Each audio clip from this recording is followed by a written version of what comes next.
अस्सलामुअलैकुम वरहमतुल्लाहि वबरकातुह।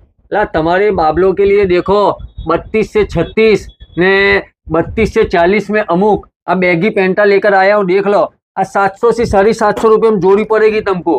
सुन लो ने तुम्हारे बाबलों के लिए 16, 18, 20 की साइज में भी एक से एक वैरायटी है ने 22 से 30 में भी है। 16, 18, 20 की साइज तुम्हें लोगे ने तो ये 500 से 550 रुपये में पड़ेगी। कितने में? 500 से 550 रुपये में। 22 से 30 साइज होगी ने तो इसका भाव अपने यहाँ 600 से 650 रुपये है ने। 32 से 40 साइज हो तो इसका भाव 700 से 750 रुपये भाव है ने। सुन लो मेरी आपा, तमे मेरी आपा हो ने भाव करो अच्छा ना कहवाय।